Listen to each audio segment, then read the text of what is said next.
휴대폰 화면 속 작은 점 하나가 저의 모든 동선을 그려내고 있었습니다. 회사 근처 식당, 주말에 잠시 들른 서점, 퇴근길에 무심코 앉은 카페 의자까지. 어머니는 제가 어디에서 누구와 무엇을 하는지 실시간으로 지켜보고 계셨어요. 처음에는 그저 아들을 걱정하는 어머니의 극진한 마음이라 생각했습니다. 어머니니까 그럴 수 있지. 나를 사랑해서 그러는 거니까. 그렇게 스스로를 다독이며 10년이 넘는 세월을 보냈습니다. 하지만 그 믿음은 결혼을 준비하며 모래성처럼 허무하게 무너져 내렸어요. 약혼자를 떠났고 평생을 함께할 것 같았던 친구들은 연락을 끊었습니다. 회사에서는 무능한 사람으로 낙인 찍혀 승진의 기회마저 잃어버렸죠. 그 처절한 무너짐 끝에서야 저는 깨달았습니다. 저는 30 중반의 어른이 아니었습니다. 그저 어머니의 휴대폰 속에 갇힌 살아 움직이는 GPS 좌표였을 뿐입니다.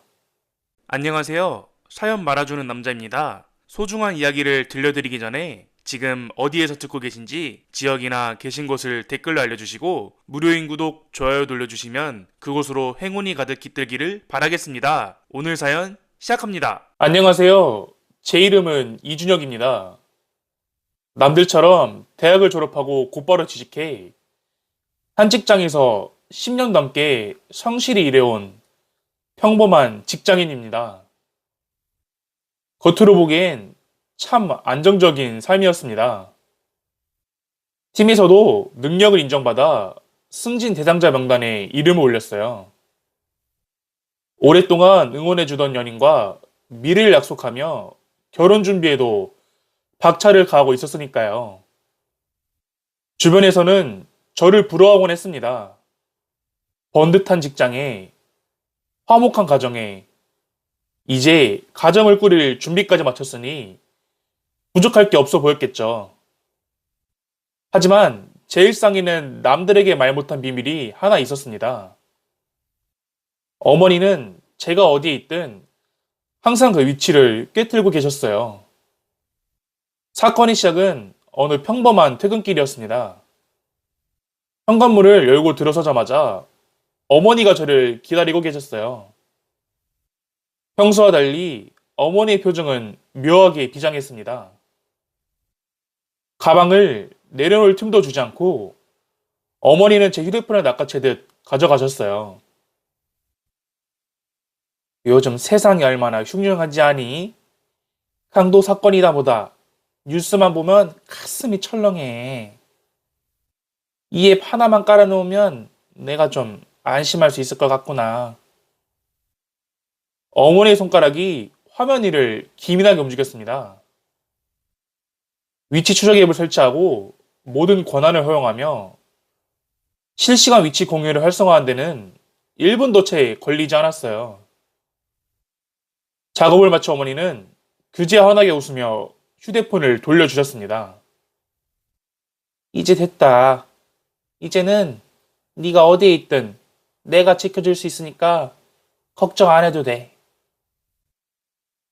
가슴 한 구석이 조금 답답하고 불편했습니다. 하지만 저를 위해 밤잠을 설치며 걱정하신다는 어머니의 말씀에 차마 거절할 이유를 찾지 못했습니다. 어머니가 안심하신다는데 이 정도 배려는 자식으로서 당연한 거겠지?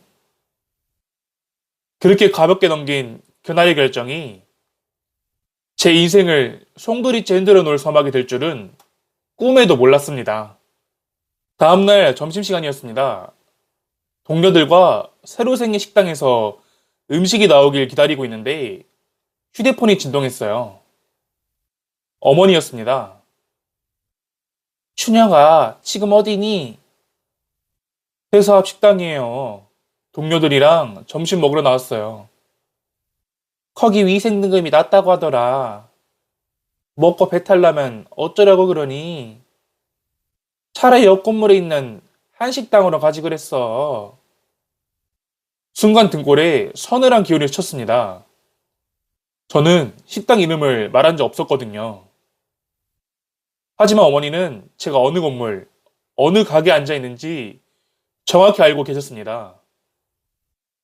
휴대폰 속의 그 작은 점이 실시간으로 제 일거수일투족을 보고하고 있다는 사실이 그제야 실감났습니다. 그때부터 제 일상은 마치 투명한 유리병 속에 갇힌 생지와 같았습니다. 어디를 가든 누구를 만나든 휴대폰 너머로 어머니의 시선이 따라붙었습니다. 주말이 되어 오랜만에 대학 동기들을 만났을 때도 상황은 다르지 않았어요. 한창 재미있게 게임에 열중하고 있는데 주머니 속 휴대폰이 요란하게 울렸습니다. 왜 아직도 PC방에 있니? 그만하고 집에 와서 쉬어라. 스피커를 통해 흘러나오는 어머니의 목소리에 친구들이 일제히 저를 쳐다봤습니다. 민망하며 얼굴이 화끈거려 서둘러 복도로 나갔어요. 아, 어머니, 친구들이랑 스트레스 좀 풀고 있어요. 금방 들어갈게요. 게임은 집에서도 할 수 있잖니. 공기도 안 좋은데 오래 있지 마라. 눈 나빠진다 얘. 전화를 끊고 돌아왔지만 이미 흥겨웠던 분위기는 차갑게 식어 있었습니다. 한 친구가 툭 던진 농담이 비수처럼 가슴에 박혔습니다. 야, 너 아직도 엄마한테 일일이 보고하고 다니냐? 초등학생도 아니고 말이야. 억지 웃음을 지으며 넘겼지만 그날 이후 친구들과의 만남은 점점 줄어들었습니다. 누구를 만나도 언제 울릴지 모르는 휴대폰 진동 소리가 공포로 다가왔기 때문입니다. 어느 날은 퇴근길에 새로 나온 신간을 구경하러 서점에 들렀습니다. 모처럼 조용한 시간을 보내다 평소보다 조금 늦게 귀가했습니다. 현관문을 열자마자 보이는 것은 팔짱을 낀 채 서 계신 어머니의 모습이었습니다. 퇴근 시간 지난 지가 언젠데 왜 이제서야 들어오는 거니? 서점에 잠깐 들려서 책 좀 보느라 늦었어요. 어머니는 대답 대신 제 코앞에 휴대폰 화면을 들이밀으셨어요. 지도 위에 선명하게 찍힌 제 위치와 제가 서점에 머물렀던 시간이 기록되어 있었습니다. GPS 보니까 서점 맞긴 하네. 하지만 다음부터는 어디 들릴 때 미리 말하고 가라. 그날 이후 저는 퇴근하고 곧장 집으로 향하는 기계적인 삶을 살기 시작했습니다. 동료들이 제안하는 시원한 맥주 한 잔도 친구의 급한 호출도 모두 거절했어요. 어머니의 질문 공세와 걱정된다는 명분의 질책을 감당할 자신이 없었어요. 집에 돌아와 침대에 누워 위치 추적 앱을 삭제할까 수백 번도 더 고민했습니다. 하지만 삭제 버튼 위에서 제 손가락은 매번 얼어붙고 말았습니다. 앱을 지우는 순간 시작될 어머니의 서운함과 불호령을 마주할 용기가 제게는 없었습니다. 그냥 내가 조금 참으면 집안이 조용하겠지. 어머니가 나를 사랑해서 그러시는 거니까. 그렇게 스스로를 가스라이팅하며 저는 제 자유를 조금씩 갉아먹고 있었습니다. 그러던 중 직장 동료의 소개로 한 여성을 만나게 되었어요. 그녀의 이름은 수진이었습니다. 차분하면서도 자기 주관이 뚜렷한 수진과의 대화는 제게 가문 끝에 단비 같았어요. 수진을 만나는 시간만큼은 어머니의 감시망에서 잠시나마 벗어난 기분이 들었습니다. 하지만 행복은 그리 오래 가지 않았어요. 관계를 진지하게 생각하게 되면서 수진이 먼저 제안을 해왔습니다. 준혁 씨, 이제 우리 부모님들께도 정식으로 인사드리는 게 어떨까요? 반가운 소리였지만 동시에 가슴속 깊은 곳에서 두려움이 엄습했습니다. 그날 저녁 식사 자리에서 조심스럽게 어머니께 수진의 존재를 알렸어요. 어머니, 요즘 진지하게 만나고 있는 사람이 있어요. 조만간 인사시켜 드리고 싶어요. 어머니의 숟가락에 멈췄습니다. 그리고는 곧바로 수사관처럼 날카로운 질문들을 쏟아내기 시작하셨어요. 이름이 뭐니? 나이는? 집안은 어떻고? 직업은 확실한 거니?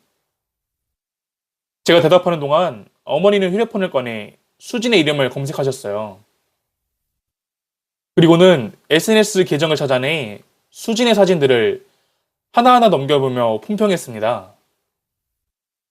인상이 너무 강해 보이는데 화장도 진하고 우리 집안이랑 잘 맞을지 모르겠다 얘. 가슴이 꽉 막힌 듯 답답했지만 저는 아무런 항변도 하지 못했습니다. 그저 조만간 자리를 마련하겠다는 말만 되풀이할 뿐이었습니다. 수진과의 데이트는 갈수록 험난해졌습니다. 분위기 좋은 레스토랑에서 즐겁게 대화를 나누던 중에도 어머니의 전화는 어김없이 걸려왔습니다. 지금 어디니? 위치 보니까 강남 같은데 혹시 그 여자랑 있는 거니? 어머니 친구랑 있다고 말씀드렸잖아요. 거짓말하지 마라. GPS 보니까 식당 이름까지 다 나오는데 적당히 하고 일찍 들어와. 화장실 근처에서 도둑처럼 전화를 받는 제 모습을 수진이 지켜보고 있었어요. 테이블로 돌아왔을 때 수진의 표정은 평소와 달리 몹시 굳어 있었습니다. 준혁 씨, 혹시 어머니가 지금 실시간으로 위치 확인하고 계신 거예요? 어머니가 워낙 걱정이 많으신 스타일이라 그래요. 이해 좀 해줘요. 수지는 아무 대답 없이 창밖만 바라보았습니다. 그날 이후 그녀와의 사이에는 보이지 않는 벽이 생기기 시작했어요. 수진과의 관계가 깊어질수록 어머니의 간섭은 더욱 교묘하고 대담해졌습니다. 결국 프로포즈를 했고 수진은 고민 끝에 제 손을 잡아주었어요. 우리는 양가 부모님을 모시고 상견례 자리를 마련했습니다. 우아한 호텔 레스토랑, 긴장된 공기 속에서 대화가 오가던 중 어머니가 폭탄 같은 발언을 던졌습니다. 우리 아들이 겉보기와 달리 몸이 약해요. 결혼해도 저녁 10시 전까지는 꼭 집에 보내주셔야 합니다. 수진의 부모님은 당혹감을 감추지 못한 채 서로의 얼굴을 쳐다보셨어요. 수진은 어색하게 웃으며 상황을 수습하려 했었지만 어머니의 훈수는 멈추지 않았어요. 그리고 수진 양, 준혁의 위치는 늘 확인할 수 있게 저랑 연락 자주 해야 돼요. 상견례가 끝나고 돌아오는 길, 수진의 표정은 차갑게 식어 있었습니다. 준혁 씨, 어머니가 좀 많이 지나치신 거 아니에요? 우리 곧 결혼할 사이잖아요. 어머니가 워낙 나를 아끼셔서 그래. 결혼하고 따로 살게 되면 자연스럽게 나아질 거야. 저는 수진의 손을 꼭 잡으며 달랬지만 제 마음속에서도 불안의 씨앗이 자라고 있었습니다. 약혼은 어느 주말 수진과 홍대의 한 카페에서 웨딩 촬영 자료를 살펴보고 있었어요. 이 스튜디오 사진 정말 이쁘지 않아? 우리 여기서 찍으면 좋겠다. 수진이 환하게 웃으며 태블릿 화면을 보여주던 그 순간이었습니다. 카페 문이 열리고 익숙한 실루엣이 안으로 들어왔습니다. 심장이 바닥으로 떨어지는 것만 같았어요. 어머니였습니다. 어머니는 마치 우연히 들린 사람처럼 자연스럽게 우리 테이블로 다가와 의자를 빼고 앉으셨어요. 춘혁아, 집에서 쉬는 줄 알았더니 여기 있었구나. GPS 보니까 홍대라고 뜨길래 근처 온 김에 들렸다. 수지는 소스라치게 놀라며 자리에서 일어났습니다. 어머니는 사과 한마디 없이 수진이 위아래로 훑어보며 말을 이어가셨어요. 요즘 우리 아들 얼굴이 반쪽이 됐어. 준비하느라 피곤할 텐데 너무 자주 불러내지 마요. 그 후로 20분이 넘도록 어머니는 자리를 지켰어요. 수지는 입술을 굳게 담은 채 식어버린 커피만 마셨고, 우리는 더 이상 결혼 이야기를 꺼낼 수 없었습니다. 어머니가 떠난 후 정적이 감돌았습니다. 미안해. 어머니가 갑자기 오실 줄 몰랐어. 괜찮아요.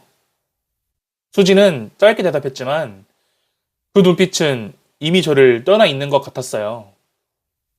불행은 집 밖에서도 저를 기다리고 있었습니다. 어느 날 회식 자리에서 팀장이 술잔을 기울이며 넌지시 말을 건넸습니다. 이대리, 자네 어머니 참 대단하시더군. 열정이 대단해. 무슨 뜻인지 몰라 눈을 동그랗게 뜨고 되물었어요. 네? 갑자기 어머니 말씀은 왜? 지난주에 인사팀에 전화하셨다며? 자네가 야근이 너무 많아서 건강 해친다고 업무 좀 줄여달라고. 순간 머릿속이 하얘졌습니다. 주변에 있던 동료들이 일제히 저를 쳐다보며 웅성거리기 시작했어요. 와, 진짜야? 35에 엄마가 회사에 전화한다고? 아, 완전 마마보이였네. 어쩐지 맨날 칼퇴근한다 했더니.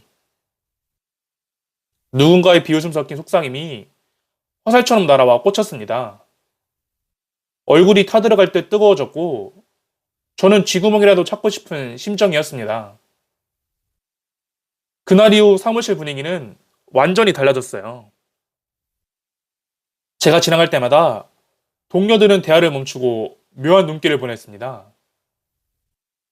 어제 그거 진짜 충격이었지? 팀장이 얼마나 황당했겠어. 승지 명단에서 빠진 이유가 있다니까. 저런 사람한테 팀을 어떻게 맡겨? 복도 끝에서 들려오는 뒷담화는 저를 비참하게 만들었습니다. 집으로 돌아와 어머니께 처음으로 크게 소리를 질렀어요. 어머니! 회사에 왜 전화하신 거예요? 저 이제 회사에서도 고개 못 들고 다녀요. 하지만 어머니는 눈 하나 깜짝하지 않고 맞받아치셨어요. 네가 맨날 밤 11시에 들어오니까 그렇지. 과로사라도 하면 내가 어떻게 살라고. 저 이제 어린애 아니라고요. 아, 제발 좀 그만 좀 하세요. 아, 나이가 무슨 상관이니? 내 눈엔 넌 평생 내 아들이고 내가 지켜줘야 할 존재야. 말이 통하지 않았습니다. 저는 방으로 들어가 문을 걸어 잠그고 위치 추적 앱을 삭제하려 했어요. 하지만 그 순간 어머니가 문 밖에서 소리쳤습니다. 지금 앱 지우려고 하는 거 다 안다. 너 그거 지우는 순간 나 죽는 거 보게 될 줄 알았어? 어머니 협박 섞인 절규에 저는 결국 손을 멈췄습니다. 지옥 같은 나날이 이어지던 중 수진과 예식장 계약서를 작성하러 가는 날이었어요.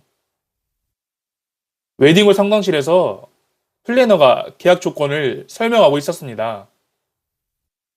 사인을 하려던 찰나 수진이 갑자기 펜을 내려놓았어요. 준혁 씨, 우리 잠깐 따로 얘기해요. 불길한 예감이 엄습했습니다. 사람들이 없는 로비 한 구석에서 수진이 입을 열었어요. 저 이 결혼 못할 것 같아요. 아니, 안 할래요. 수진아, 갑자기 왜 그래? 내가 어머니랑 잘 얘기해본다고 했잖아. 수진은 고개를 가로저으며 눈물을 글썽였어요. 친할 몇 달 동안 지켜봤는데 준혁 씨는 어머니한테서 벗어날 의지가 없어요. 결혼해도 저는 어머니 GPS 속에 같이 갇혀 살게 되겠죠? 저는 한 남자의 아내이고 싶지 어머니의 장난감이 되고 싶지 않아요. 수지는 뒤도 돌아보지 않고 예식장을 빠져나갔어요. 텅 빈 상담실. 작성하다만 계약서만이 덩그러니 놓여 있었어요. 제 인생의 기둥 하나가 통째로 뽑혀나간 순간이었습니다. 수진이 떠난 뒤 제 삶은 급격히 무너져 내렸어요.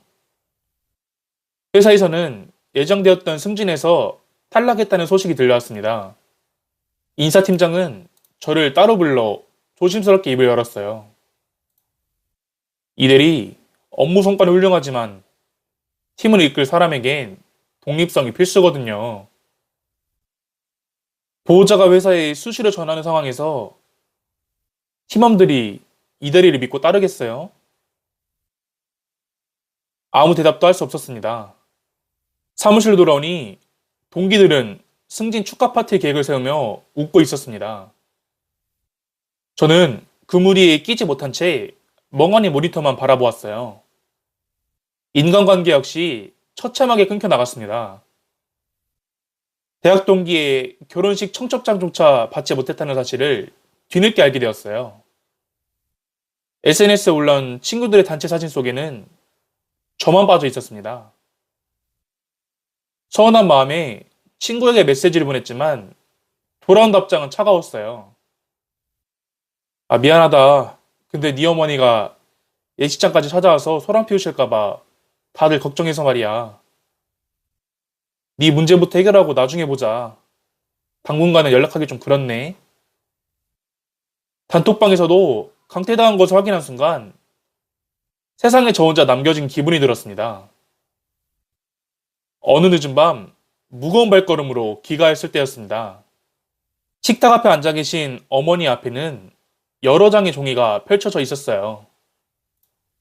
가까이 가서 보니 그것은 지도 위에 제 이동 경로를 출력해 놓은 것이었습니다.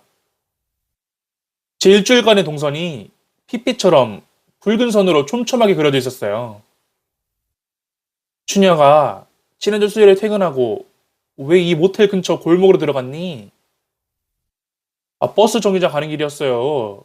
길이 막혀서 골목으로 가로지른 것 뿐이에요. 목요일은 왜 강남에서 새벽까지 있었어? 금요일엔 이태원. 너 요즘 이상한 애들이랑 다니는 거 아니야? 어머니는 취조하는 듯 질문을 쏟아내며 제 사생활의 파편들을 헤집어 놓았습니다. 방으로 들어와 노트북을 켰어요. 떨리는 손으로 부동산 사이트를 뒤져 회사 근처의 작은 원룸들을 검색했습니다. 보증금 1,000만 원에 월세 60만 원. 그동안 모아둔 비상금으로 충분히 감당할 수 있는 금액이었어요. 하지만 마음 한구석에는 여전히 두려움이 속삭였습니다. 어머니 없이 혼자 살 수 있을까? 명제는 어떡하지? 아프면 누가 봐주지? 그때 10년 후 제 모습을 상상해 보았어요. 45살이 되어서도 어머니의 휴대폰 속 빨간 점으로 살아가고 있을 제 모습. 결혼도 못하고 친구도 없이 회사에서도 조롱거리가 된 채 늙어가는 모습. 그 상상만으로도 숨이 막혀 견딜 수가 없었습니다. 다음날 아침, 저는 식탁에 마주 앉은 어머니께 차분하게 선언했어요. 어머니, 저 이제 독립할게요. 집을 구해서 나가겠어요. 어머니는 들고 있던 숟가락을 떨어뜨릴 정도로 크게 당황하셨습니다. 무슨 헛소리야. 집 놔두고 왜 생고생하겠다는 거니? 저도 제 인생을 살고 싶어요. 위치 추적도, 과도한 간섭도 이제 끝내고 싶어요. 그게 다 너 잘 데려가는 소린데 너가 밖에서 험한 일 당하면 나는 죽으라는 거야? 대화는 다시 평행선을 달렸습니다. 하지만 이번에는 물러서지 않았어요. 이틀 뒤 어머니가 시장에 가신 사이 저는 미리 사둔 짐을 챙겨 집을 나왔습니다. 이산 원룸에 짐을 풀자마자 휴대폰을 초기화하고 번호를 바꿨어요. 수년간 저를 올가매던 위치 추적 앱이 사라지는 순간 묘한 해방감이 밀려왔습니다. 마지막으로 어머니 옛번호로 짧은 메시지를 보냈어요. 어머니, 이제 그만할게요. 저도 제 인생을 살아야겠어요. 한동안 찾지 마세요. 번호를 차단하고 침대에 철썩 주저앉았습니다. 손은 여전히 떨리고 있었지만 창밖으로 들어온 바람은 그 어느 때보다 시원했어요. 35살. 저는 비로소 진정한 어른이 되기 위한 첫걸음을 뗐습니다. 이사 온 놈은 작고 초라했지만 그곳엔 어머니의 눈길에 닿지 않는 평온함이 있었습니다. 난생 처음 제 손으로 밥을 짓고 빨래를 하며 누군가의 허락 없이 잠들고 깨는 일상이 시작되었어요. 하지만 자유의 대가는 혹독했습니다. 회사 앞으로 찾아온 어머니는 제 팔을 붙잡고 동료들이 본 앞에서 울부짖으셨어요. 준혁아, 내가 다 잘못했다. 제발 집으로 돌아와. 어디 사는지라도 말해줘. 차갑게 팔을 뿌리치고 택시 올라탔지만 백미러로 보이는 어머니의 처절한 뒷모습에 가슴이 찢어지는 것 같았어요. 친척들의 비난 섞인 전화도 쏟아졌습니다. 준혁아, 네 어머니가 식음을 전폐하고 울고 계셔. 천하의 불효자가 따로 없구나. 죄책감이 파도처럼 밀렸지만 저는 단호하게 전화를 끊고 번호를 차단했습니다. 여기선 들리면 다시는 그 지옥 같은 쥐패스 속으로 돌아갈 수밖에 없다는 걸 알았기 때문입니다. 어느 날 저녁, 결국 주소를 알아낸 어머니가 제 얼른 문 앞까지 찾아와 초인종을 누르셨어요. 아들아, 문 좀 열어다오. 엄마가 미안해. 다시는 안 그럴게. 문 하나를 사이에 두고 어머니의 울음소리가 30분 넘게 이어졌어요. 저는 문고리를 잡고 소리 없이 울었지만 끝내 문을 열어드리지 않았습니다. 발소리가 멀어지고 복도에 정적이 찾아왔을 때 저는 비로소 진정한 이별을 실감했어요. 계절이 바뀌고 반년 가까운 시간이 흘렀습니다. 저는 과거의 낙인이 찍힌 회사를 떠나 새로운 곳으로 자리를 옮겼습니다. 새 직장에서는 아무도 저를 마마보이라고 부르지 않았고 제 실력으로만 평가받았어요. 퇴근 후 동료가 건네는 맥주 한잔 할래요? 라는 제안에 저는 더 이상 휴대폰을 확인하지 않았습니다. 좋아요. 갑시다. 그 한마디를 내뱉는데 10년이 넘는 세월이 걸렸습니다. 최근에는 새로운 인연도 시작되었어요. 식사를 하며 가족에 대해 묻는 그녀에게 저는 조심스럽게 대답했습니다. 각자의 방식으로 잘 지내고 있어요. 서로의 거리를 존중하면서요. 그녀는 제 말을 듣고 환하게 웃어주었어요. 가끔은 어머니가 그립고 미안함에 밤잠을 설치기도 합니다. 하지만 저는 후회하지 않습니다. 남들에게 당연했던 이 평범한 일상이 제게는 35세 겨우 쟁취한 소중한 자유이기 때문입니다. 여러분이라면 준혁 씨와 같은 입장에서 어떤 선택을 하셨을까요? 여러분의 생각을 댓글로 남겨주세요. 그리고 사연의 주인공을 위한 따뜻한 응원의 말씀도 같이 부탁드릴게요. 사연 말아주는 남자였습니다. 감사합니다.